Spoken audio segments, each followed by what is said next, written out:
प्रश्नावली 2.2 का सवाल है। प्रश्न पहला, जिसमें लिखा है निम्नलिखित पर बहुपद 5x - 4x का वर्ग धन 3 के मान ज्ञात करिए। जब हमें x बराबर 1 हो, दूसरे x बराबर -1 हो, तीसरा x बराबर 2 हो। ठीक है, तो हमें इन x के इन मानों पर हमें इस बहुपद का मान ज्ञात करना है। तो सबसे पहले हम मान लेते हैं कि इस बहुपद को हम मान लेते हैं px बराबर। ठीक है, अगर ये x का चर है इसलिए हमने क्या माना px बराबर 5x - 4x का वर्ग धन 3, है ना। अब प्रश्न में ये कह रहा है हमें कि अब हमें x का मान कितना रखना है पहले प्रश्न के लिए। तो पहले प्रश्न के लिए x बराबर 0 रखने पर,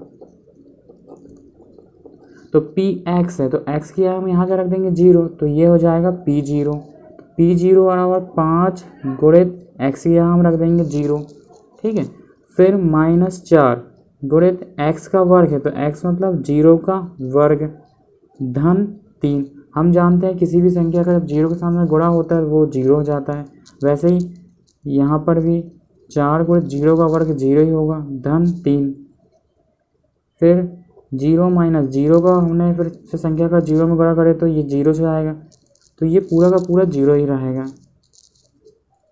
अब जैसे कि हम यहाँ देख रहे हैं ये 0 हो गया, है ना। अब हम 4 का गुणा 0 में करेंगे 0 ही होगा, और 0 का एक काम करते हैं सब में जोड़ देते हैं। तो हम जानते हैं 0 0 0 ही हो गया, और 0 को हम 3 में जोड़ें या घटाएं तो हमें वही राशि मिल जाती है जिसके साथ हम जोड़ते हैं घटाते हैं।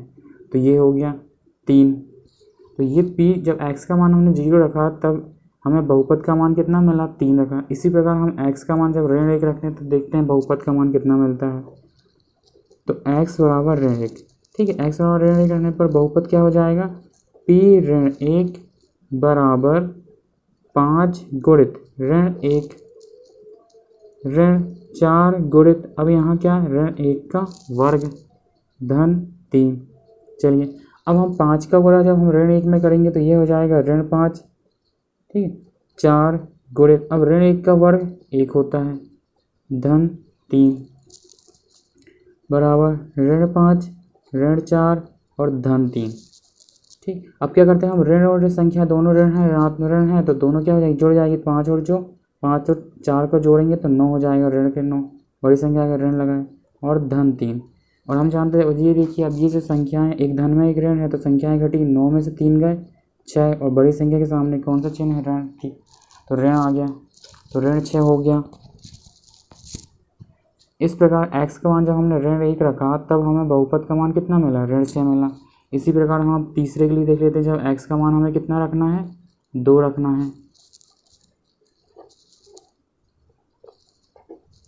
अब हम यहाँ पर x का मान हमने ये 2 रख दिया, तब बराबर होगा 5। हमारा पर बहुपद है 5x, तो मतलब 5 में हमने क्या कर दिया 2 का गुणा कर दिए। फिर ऋण 4 गुणित x का वर्ग है तो x मतलब 2 का वर्ग धन 3। 5 में 2 का गुणा करें 10, फिर 4 गुणित 2 का वर्ग 4 धन 3। अब 10, अब 4 में 4 का गुणा करें तो 16 धन 3। अब हम ये कर देते हैं, तो हमने क्या करा 10 में से 16 घटाए तो 6 हो गया।